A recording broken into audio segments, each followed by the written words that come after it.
Pada pembukaan Rakernas Korpri tahun 2023, Presiden Joko Widodo menyebut lebih dari 4 juta anggota Korpri merupakan kekuatan besar penentu kemajuan bangsa.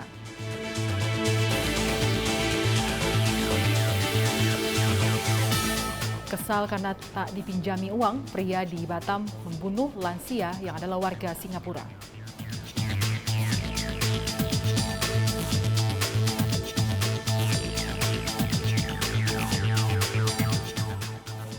Meskipun belum berhasil menjuarai America's Got Talent, diaspora Indonesia bangga akan prestasi Putri Aryani.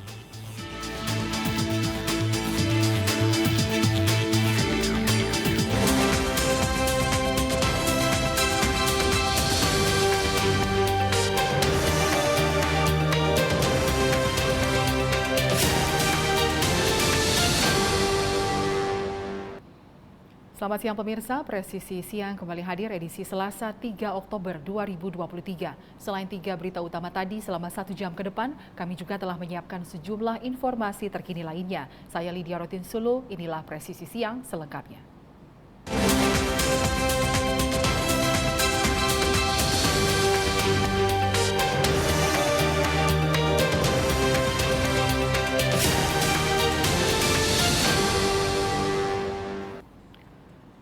Pemirsa, kesal karena tidak diberi pinjaman uang, seorang pria di Batam, Kepulauan Riau nekat menghabisi seorang lansia warga Singapura. Terus untuk terungkapnya pelaku seperti apa? Polresta Barelang Polda Kepulauan Riau menggelar konferensi pers pengungkapan kasus dugaan tindak pidana pembunuhan berencana dan atau pencurian dengan kekerasan hari Senin 2 Oktober 2023. Peristiwa terjadi hari Sabtu tanggal 19 Agustus 2023 sekitar pukul 15 waktu Indonesia Barat. Pelaku yang diamankan seorang pegawai honorer di Biro Umum Provinsi Kepri dengan korban warga Singapura berusia 74 tahun. Cara pelaku menghabisi nyawa korban adalah dengan memukul korban sebanyak 3 kali pada bagian kepala hingga lemas. Motif pelaku membunuh korban karena kesal tidak diberi pinjaman uang. Usai menghabisi korban, pelaku membawa handphone dan dompet korban. Pelaku juga sempat menarik uang dari ATM sebesar 4,7 juta rupiah.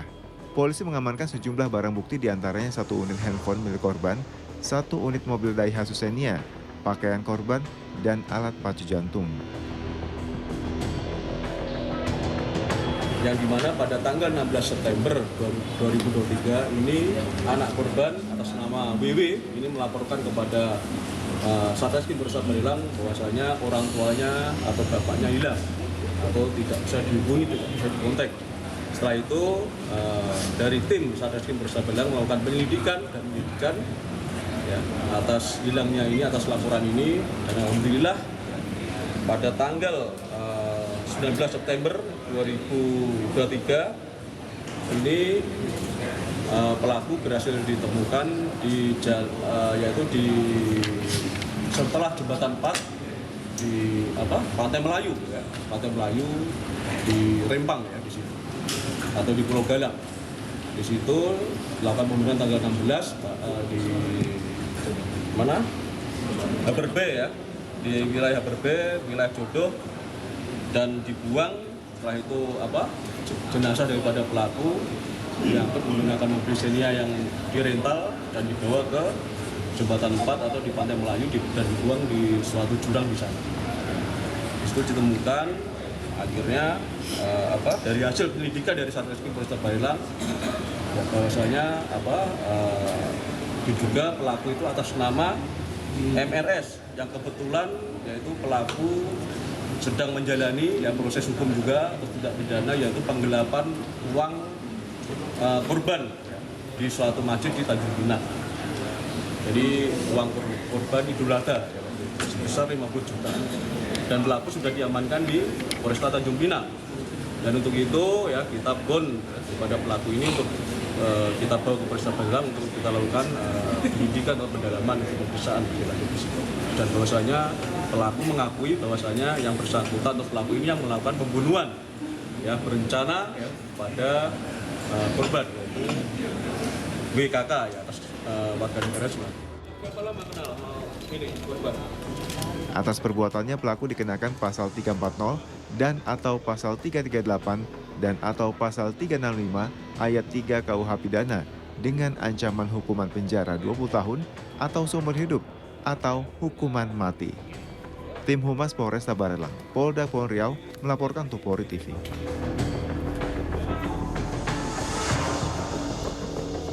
Dan pemirsa, untuk membahas lebih lanjut terkait kasus pembunuhan yang terjadi di Batam, Kepulauan Riau, saat ini saya sudah terhubung dengan Kasat Reskrim Polresta Barelang, Kompol Budi Hartono.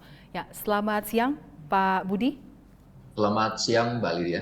Ya, dari kasus yang tayangan beritanya barusan kita lihat bersama, seperti apa kronologi peristiwa dari pembunuhan terhadap warga negara Singapura ini?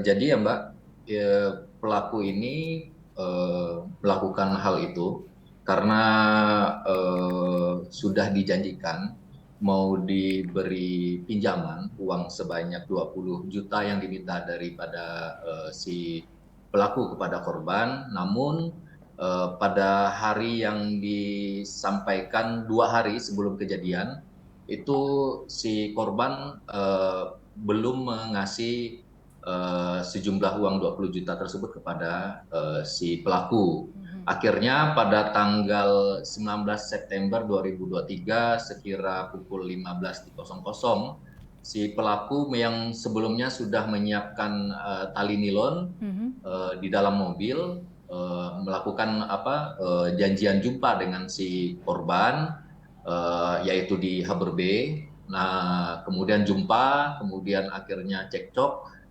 Si pelaku melakukan aksinya itu di tepi jalan di luar kawasan Harbour Bay di depan rusun ya di daerah Jodoh, Batam. Kemudian cara membunuhnya itu si pelaku dengan cara memukul 3 kali kena bagian kepala, bagian wajah, kemudian si korban itu tidak sadarkan diri, lemas. Kemudian si pelaku duduk di atas dadanya gitu Mbak. Kemudian setelah itu dibalik, kemudian di leher daripada si korban dijerat dengan tali nilon. Kemudian setelah tidak sadarkan diri si korban, dibawa ke Jembatan 4, daerah Galang gitu Mbak. Kemudian jenazahnya itu dibuang di salah satu jurang di daerah Jembatan 4 sana Mbak. Gitu, demikian. Ya, Pak Budi, antara pelaku dan korban apakah memang sudah saling kenal?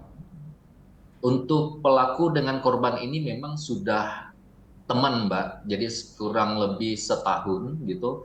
Mereka memang tinggalnya pun di Batam, kos-kosannya depan-depanan gitu Mbak. Jadi udah setahun lah kenal antara korban dengan pelaku.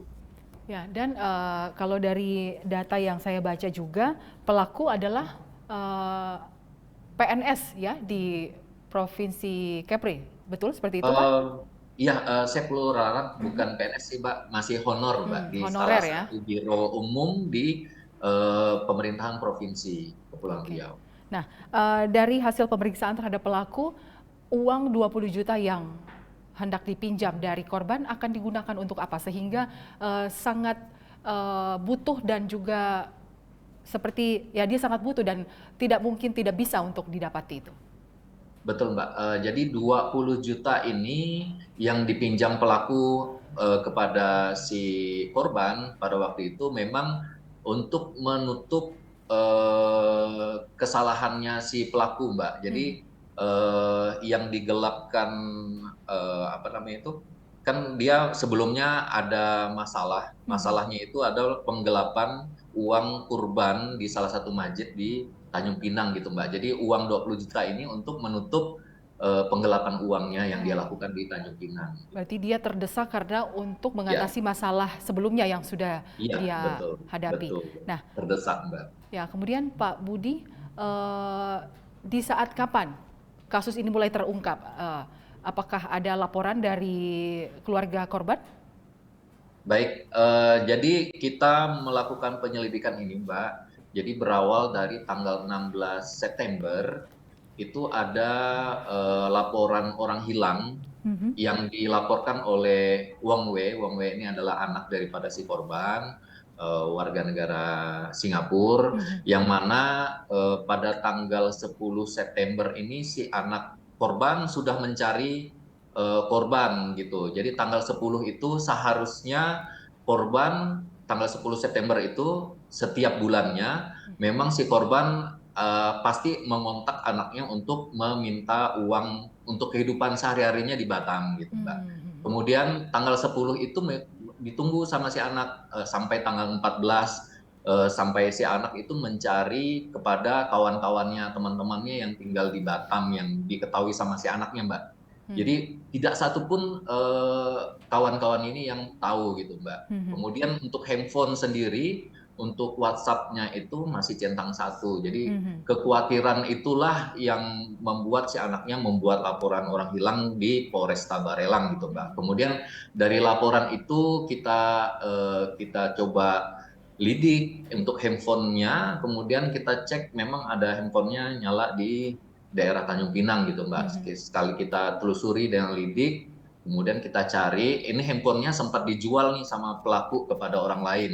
Jadi kita telusuri kembali, ternyata memang handphone ini dikuasai oleh si pelaku, yang ternyata si pelaku sudah menjadi tahanan kasus penggelapan di Polresta Tanjung Pinang gitu, Mbak. Ya, gitu. Pak Budi, laporan dari pihak keluarga korban itu kan tanggal 16 ya? 16 September. Iya, butuh waktu berapa lama dari pihak kepolisian untuk menemukan jasad korban? Jasad korban itu diketemukan 29 September 2023, Mbak. 29. Jadi kita lakukan lidik, kita pastikan, kita jumpa, interogasi si pelaku, akhirnya kita sisir daerah Jembatan 4 sana, ketemunya tanggal 29 September itu. Ya, kemudian tanggal 29 ditemukan, bagaimana dengan pelaku? Kapan dia bisa ditangkap oleh pihak kepolisian?